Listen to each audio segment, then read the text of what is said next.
Le second livre des rois, chapitre 19.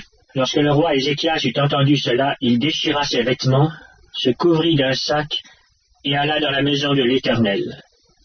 Il envoya Eliakim, chef de la maison du roi, Shebna, le secrétaire, et les plus anciens des sacrificateurs, couverts de sacs, vers Ésaïe le prophète, fils d'Amos, et lui dirent: Ainsi parle Ézéchias. Ce jour est un jour d'angoisse, de châtiment et d'opprobre, car les enfants sont près de sortir du sein maternel, et il n'y a point de force pour l'enfantement.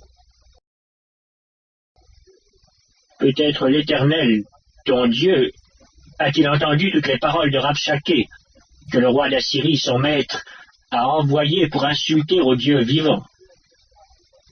Et peut-être l'Éternel, ton Dieu, exercera-t-il ses châtiments à cause des paroles qu'il a entendues. Fais donc monter une prière pour le reste qui subsiste encore. Les serviteurs du roi Ézéchias allèrent donc auprès d'Ésaïe. Et Ésaïe leur dit: Voici ce que vous direz à votre maître. Ainsi parle l'Éternel. Ne t'effraie point des paroles que tu as entendues et par lesquelles m'ont outragé les serviteurs du roi d'Assyrie. Je vais mettre en lui un esprit tel que, sur une nouvelle qu'il recevra, il retournera dans son pays, et je le ferai tomber par l'épée dans son pays. Rabshaké s'étant retiré, trouva le roi d'Assyrie qui attaquait Libna, car il avait appris son départ de Lachis. Alors le roi d'Assyrie reçut une nouvelle au sujet de Tirhaka, roi d'Éthiopie. On lui dit: Voici, il s'est mis en marche pour te faire la guerre. Et le roi d'Assyrie envoya de nouveau des messagers à Ézéchias en disant: Vous parlerez ainsi à Ézéchias, roi de Juda.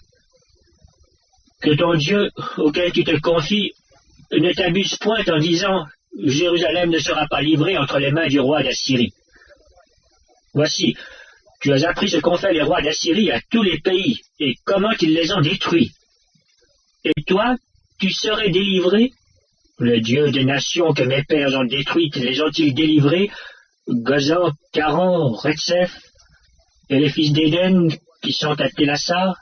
Où sont le roi de Hamath, le roi d'Arpad, et le roi de la ville de Sepharvaïm, Déna et Diva? Ézéchias prit la lettre de la main des messagers et la lut. Puis il monta à la maison de l'Éternel et la déploya devant l'Éternel, à qui il adressa cette prière. Éternel, Dieu d'Israël, assis sur les chérubins, c'est toi qui es le seul Dieu de tous les royaumes de la terre. C'est toi qui as fait les cieux et la terre. Éternel, incline ton oreille et écoute. Éternel, ouvre tes yeux et regarde. Entends les paroles de Sanchérib qui a envoyé Rabshaké pour insulter au Dieu vivant. Il est vrai, ô Éternel, que les rois d'Assyrie ont détruit les nations et ravagé leur pays, et qu'ils ont jeté leurs dieux dans le feu. Mais ce n'étaient point des dieux, c'étaient des ouvrages de main d'homme, du bois et de la pierre, et ils les ont anéantis. Maintenant, Éternel, notre Dieu, délivre-nous de la main de Sanchérib, et que tous les royaumes de la terre sachent que toi seul es Dieu, ô Éternel. Alors Ésaïe, fils d'Amoz, envoya dire à Ézéchias: Ainsi parle l'Éternel, le Dieu d'Israël. J'ai entendu la prière que tu m'as adressée au sujet de Sanchérib, roi d'Assyrie. Voici la parole que l'Éternel a prononcée contre lui. Elle te méprise. Elle se moque de toi, la Vierge, fille de Sion. Elle hoche la tête après toi, la fille de Jérusalem. Qui as-tu insulté et outragé? Contre qui as-tu élevé la voix? Tu as porté tes yeux en haut sur le sein d'Israël. Par tes messagers, tu as insulté le Seigneur, et tu as dit: Avec la multitude de mes chars, j'ai gravi le sommet des montagnes, les extrémités du Liban. Je couperai les plus élevés de ses cèdres, les plus beaux de ses cyprès, et j'atteindrai sa dernière cime, sa forêt semblable à un verger. J'ai creusé et j'ai bu des eaux étrangères, et je tarirai avec la plante de mes pieds tous les fleuves de l'Égypte. N'as-tu pas appris que j'ai préparé ces choses de loin et que je les ai résolues dès les temps anciens? Maintenant, j'ai permis qu'elles s'accomplissent et que tu réduisisses des villes fortes en monceaux de ruines. Nos habitants sont impuissants, épouvantés et confus. Ils sont comme l'herbe des champs et la tendre verdure, comme le gazon des toits et le blé qui sèche avant la formation de sa tige. Mais je sais quand tu t'assieds, quand tu sors et quand tu entres, et quand tu es furieux contre moi, parce que tu es furieux contre moi et que ton arrogance est montée à mes oreilles, je mettrai ma boucle à tes narines et mon mors entre tes lèvres, et je te ferai retourner par le chemin par lequel tu es venu. Que ceci soit un signe pour toi. On a mangé une année le produit du grain tombé, et une seconde année ce qui croît de soi-même. Mais la troisième année vous sèmerez, vous moissonnerez, vous planterez des vignes, et vous en mangerez le fruit.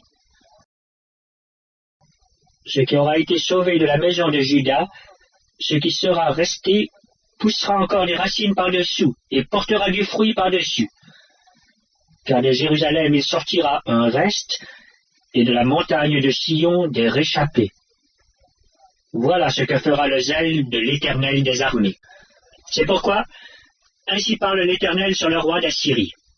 Il n'entrera point dans cette ville, il n'y lancera point de trait, il ne lui présentera point de bouclier, et il n'élèvera point de retranchement contre elle.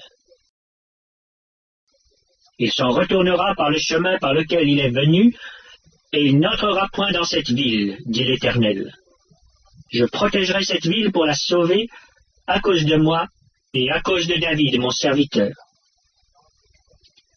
Cette nuit-là, l'ange de l'Éternel sortit et frappa dans le camp des Assyriens 185 000 hommes. Et quand on se leva le matin, voici, c'étaient tous des corps morts. Alors Sennacherib, roi d'Assyrie, leva son camp, partit et s'en retourna, et il resta à Ninive. Or, comme il était prosterné dans la maison de Nisroch son dieu, Adramélec et Charetzer ses fils le frappèrent avec l'épée et s'enfuirent au pays d'Ararat. Et Ésar-Hadon, son fils, régna à sa place.